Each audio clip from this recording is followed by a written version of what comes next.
Почитувани, конечно го видовме вистинското лице на Златко Марин.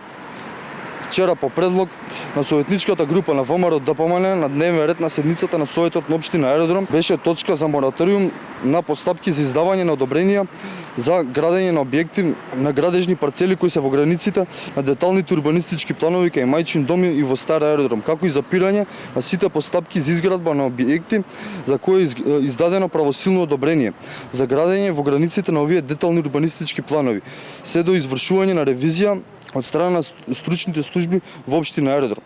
Златко Марин и советниците на СДСМ со коалицијата одлучија да не ја поддржат оваа точка и да овозможат изградба на започнатите градби во Аеродром. Лицемерно е пред избори да ветуваш мораториум на градби, а само за една година да си го погазиш зборот. Неиздржани се лагите на Марин и СДСМ дека нема законски основ за мораториум на градби во Аеродром.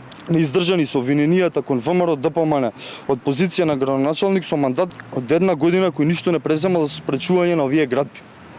Златко Марин со театрални пресови интервјуа, бара решение и се моли да не го најде.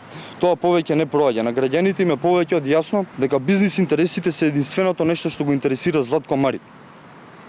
Лицитирањето со суми за оштета, незнаењето, покажувањето со прст кон опозицијата се само изговор дека нема решение на проблемот. А вистината е дека од 1 ноември 2017 година, кога Златко Марин ја презема градоначалничката функција, до септември, кога го издаде одобрението за градењето кај висококатницата кај Мајчин дом, не се ни обеди да најде решение за проблемот, иако тоа му беше главно предизборно ветување.